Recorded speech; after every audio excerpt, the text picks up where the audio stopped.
नमस्कार।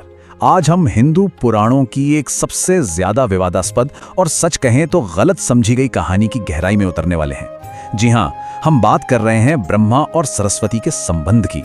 ये एक ऐसा विषय है जिस पर अक्सर बहस होती है और आज हम सीधे मूल ग्रंथों से ही जानेंगे कि इसका पूरा सच आखिर है क्या। ये वो एक लाइन है, एक कठोर आरोप है जो अक्सर हमें इंटरनेट पर या चर्चाओं में सुनने को मिल जाता है और कई लोगों के लिए कंफ्यूजन की शुरुआत यहीं से होती है। ये आरोप अपने आप में बहुत गंभीर है, तो ये समझना जरूरी हो जाता है कि आखिर ये बात आती कहां से है। तो आज इस पूरे विश्लेषण का मकसद यही है कि हम इस सतही दावे से आगे बढ़ें और मूल ग्रंथों से पूरे कॉन्टेक्स्ट को, पूरे संदर्भ को सामने लाएं। हम देखेंगे कि कहानी का एक अधूरा हिस्सा कैसे एक बिल्कुल ही अलग तस्वीर पेश कर सकता है। तो चलिए इसमें और गहराई से उतरते हैं। अच्छा, तो सबसे पहले उस खास श्लोक को ही देखते हैं जिसे सबूत के तौर पर बार बार इस्तेमाल किया जाता है। यहीं से हमें समझ आएगा कि इस विवाद की जड़ कहाँ है और कैसे किसी जानकारी को उसके संदर्भ से बिल्कुल अलग कर दिया जाता है। ये रही वो पंक्ति, इसी को बार बार कोट किया जाता है ना? और यही वो आधा सच है जो इस पूरी कहानी को हवा देता है। लेकिन सबसे बड़ा सवाल तो ये है कि इस अध्याय में इस लाइन के ठीक पहले और ठीक बाद में क्या लिखा है, क्योंकि पूरी कहानी जाने बिना कोई भी नतीजा निकालना सही नहीं होगा। तो अब चलिए उस एक लाइन से जरा बाहर निकलते हैं और पूरे अध्याय पर नजर डालते हैं ताकि इसका असली मकसद समझ में आए। देखिए, किसी भी कहानी का असली मतलब तो उसके पूरे संदर्भ में ही छिपा होता है ना? तो जैसा हम यहाँ देख सकते हैं, पुराणों में सृष्टि का एक बिल्कुल साफ क्रम दिया गया है। पहले स्टेप में गुणों से उत्पत्ति होती है, जैसे नारद और दक्ष। दूसरे स्टेप में ज्ञान की देवी सरस्वती ब्रह्मा के मुख से प्रकट होती हैं। यहाँ ये समझना बहुत जरूरी है कि ये सब कुछ चौथे स्टेप यानी मनु और शत्रुपा से शुरू हुए बायोलॉजिकल रिप्रोडक्शन या मैथुन धर्मा से बहुत पहले हुआ और ये उससे बिल्कुल अलग है। यहाँ पर ये जो उत्पन्न शब्द है, इसे समझना बहुत ही ज्यादा जरूरी है। ये शब्द ज्ञान जैसे जो एब्स्ट्रैक्ट आइडियाज होते हैं, उनकी फिलॉसॉफिकल उत्पत्ति को फिजिकल जन्म से अलग करता है। सरस्वती ब्रह्मा से उत्पन्न हुई, ठीक वैसे ही जैसे कोई विचार हमारे मन से उत्पन्न होता है। अब देखिए, ये स्लाइड इन दोनों अलग अलग कॉन्सेप्ट्स को कितने साफ साफ दिखाती है। एक तरफ है सृष्टि, जो कि एक फिलोसॉफिकल क्रिएशन है, और दूसरी तरफ है मैथुन धर्म, जो कि बायोलॉजिकल रिप्रोडक्शन है। पुराण के हिसाब से सरस्वती सृष्टि का हिस्सा है, मैथुन धर्म का नहीं। ये दोनों बिल्कुल अलग अलग चीजें हैं। तो चलिए अब इन किरदारों और उनके रिश्ते के पीछे का जो गहरा दार्शनिक मतलब है, उसे समझने की कोशिश करते हैं, क्योंकि पुराणों की कहानियां अक्सर सतह पर जो दिखती हैं उससे कहीं ज्यादा गहरी होती हैं। उनमें सिंबॉलिक मैसेज छिपे होते हैं। तो यहाँ पुत्री शब्द को लिटरल सेंस में नहीं लेना चाहिए। सरस्वती ब्रह्मा की पुत्री ठीक उसी तरह हैं जैसे ज्ञान या नॉलेज एक क्रिएटिव माइंड की संतान होती है। ये एक सोर्स और उसकी क्रिएशन का रिश्ता है, कोई बायोलॉजिकल पिता बेटी का रिश्ता नहीं। और देखिए, इसके लिए हमें कहीं और जाने की जरूरत भी नहीं है। पुराण खुद इस सिंबोलिज्म को, इस प्रतीकवाद को साफ साफ बताते हैं। वो कहते हैं कि ब्रह्मा मन का स्वरूप है और सरस्वती वाणी की देवी है।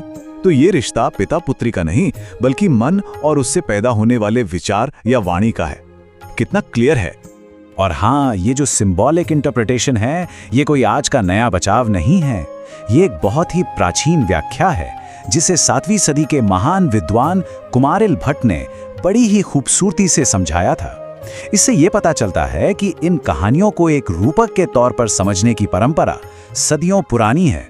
कुमारिल भट्ट ने अपने समय में ही इस तरह की गलतफहमियों को एड्रेस किया था और उन्होंने ये समझाने के लिए एक बहुत ही सुंदर उदाहरण दिया कि कैसे भाषा का इस्तेमाल प्रतीकात्मक रूप से रिश्तों को दिखाने के लिए किया जाता था।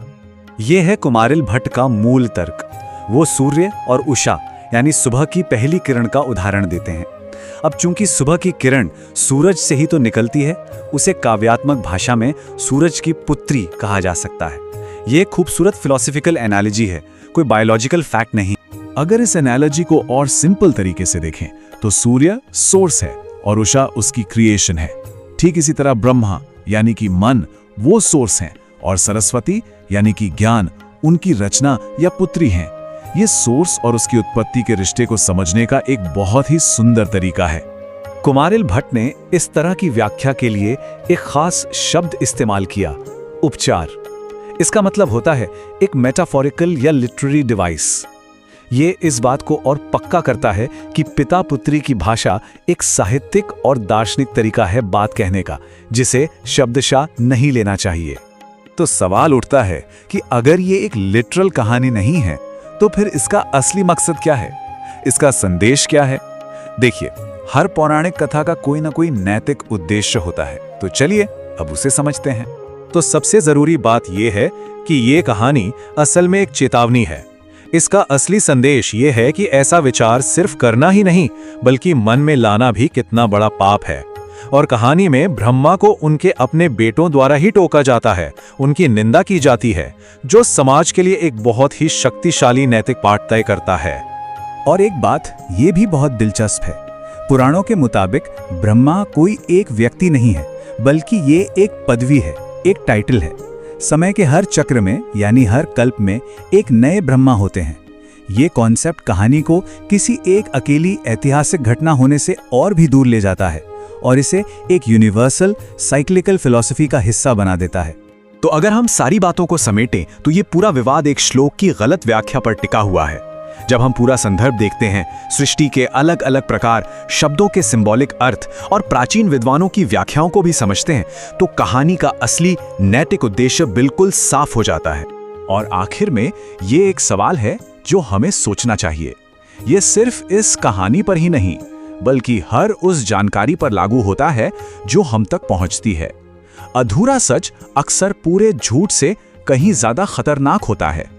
तो क्या किसी भी नतीजे पर पहुंचने से पहले हमेशा पूरा संदर्भ खोजना जरूरी नहीं है?